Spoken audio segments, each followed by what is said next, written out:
ஓம் சாந்தி. 8 March 2023 சிவபாபானுடைய இனிமையான மகா வாக்கியம். சாக்கார முரளி பாக்தாதா மதுபன். இன்றைய முரளியினுடைய கேள்வி பதில்கள். முதல் கேள்வி, தந்தை யாராக இருக்கிறார்?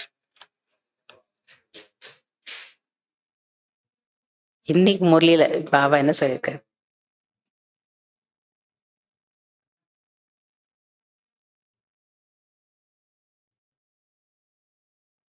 பாபா சொல்றார், கள்ளங்கபடமற்ற வியாபாரி, கௌரிநாத், பபுல்நாத், போலாநாத்தாக இருக்கிறார். தந்தை யாராக இருக்கிறாரு? கள்ளங்கபடமற்ற வியாபாரியா இருக்கிறாரு, கௌரிநாத்தாவும் இருக்கிறாரு, பபுல்நாத்தாவும் இருக்கிறாரு.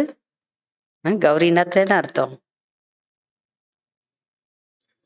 கருப்பானவர்களை வெள்ளையாக ஆக்கக்கூடியவர். பபுல்நாத் அப்படின்னா முல்லை மலராக ஆக்கக்கூடியவர். போலாநாத்தாகவும் இருக்கிறார் இல்லையா? போலாநாத் அப்படின்னா கள்ளங்கபடமற்றவர் இல்லையா? யார் எப்படியா செய்தாலும் அவர் முன்னாடி, பகவான் முன்னாடி வந்தவர் என்ன பண்றாரு? இப்படிலாம் நீ செய்துட்டு உனக்கு போய் நான் என்னத்தை புரிய வைக்கணும் அப்படிலாம் பார்க்காம நல்லதுதான் செய்யறாரு. ரெண்டாவது, தந்தையை கள்ளங்கபடமற்றவர் என சொல்ல காரணம் என்ன?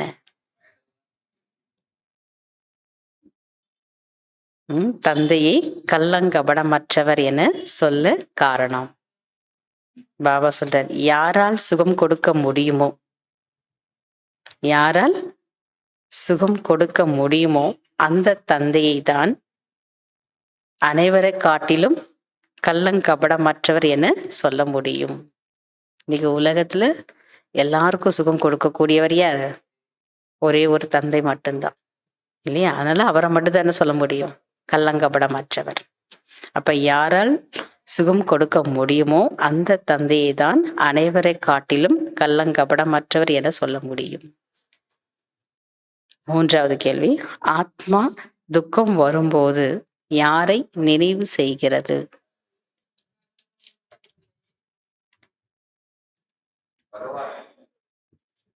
ஆத்மா காட் ஃபாதரை நினைவு செய்கிறது. ஏனென்றால் ஆத்மாவுக்கு துக்கம் இருக்கிறது என்றால் போலாநாத் தந்தை வந்து மீண்டும் சுகம் தருகிறார். நாலாவது கேள்வி, யாருக்கு பிராமணர் என்று சொல்லப்படுகிறது? பிராமணர்களின் கடமை என்ன?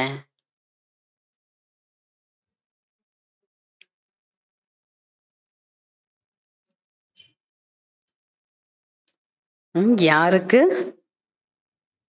பிராமணர் என்று சொல்லப்படுகிறது அப்படின்னா பாபா சொல்றார், யாருக்கு சுய தர்ஷன சக்கரத்தின் மன்மனாபவ என்பதின் அர்த்தம் புத்தியில் உள்ளதோ, யாருக்கு சுய தர்ஷன சக்கரத்தின் மன்மனாபவ என்பதின் அர்த்தம் புத்தியில் உள்ளதோ அவர்களை தான் பிராமணர்கள் என சொல்லப்படுகிறது. மேலும் பிராமணர்களின் கடமை என்ன? கடமை நிறைய பிரஜைகளை உருவாக்குவது ஆகும். நிறைய பிரஜைகளை உருவாக்குவதாகும். அஞ்சாவது கேள்வி, யார் புனித அன்னப்பறவை? இது எல்லாரும் சொல்லிடுவீங்க.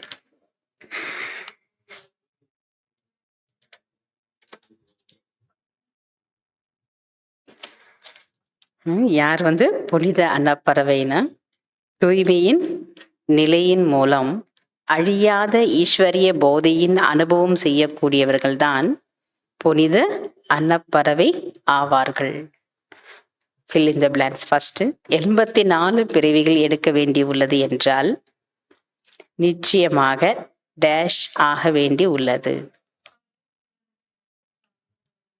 84 பிறவிகள் எடுக்க வேண்டியது உள்ளது என்றால் நிச்சயமாக சத்தோ பிரதானத்திலிருந்து தமோ பிரதானமாக வேண்டி உள்ளது. ரெண்டாவது, முதலில் ஆத்மா கீழே வரும்போது டேஷ் வேண்டும். முதலில் ஆத்மா கீழே வரும்போது சுகத்தை அனுபவிக்க வேண்டும். மூன்றாவது, ஞானம் ஒரு பொழுதும் டேஷ். ஞானம் ஒரு பொழுதும் அழிவதில்லை. 4வது டேஷ் செய்பவராகிய தந்தையை எப்போது நினைவு செய்கின்றீர்களோ அப்போதுதான் டேஷ் ஏற்படும்.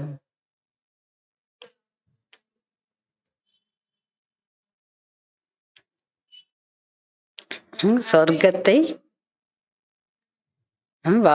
சொர்க்கத்தை ஸ்தாபனை செய்பவராகிய தந்தையை எப்போது நினைவு செய்கின்றீர்களோ அப்போதுதான் நன்மை ஏற்படும். 5வது முக்கிய பானம் டேஷ் ஒன்றுதான். முக்கிய பானம் டேஷ் ஒன்றுதான். முக்கிய பானம் மன்மனாபவ ஒன்றுதான்.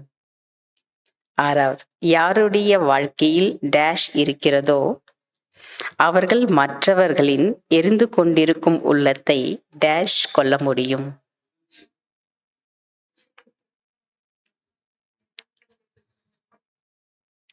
யாருடைய வாழ்க்கையில் குளிர்ச்சி இருக்கிறதோ அவர்கள் மற்றவர்களின் எரிந்து கொண்டிருக்கும் உள்ளத்தை வெற்றி கொள்ள முடியும். அச்சா. ஓம் சாந்தி. தேங்க்யூ பாபா.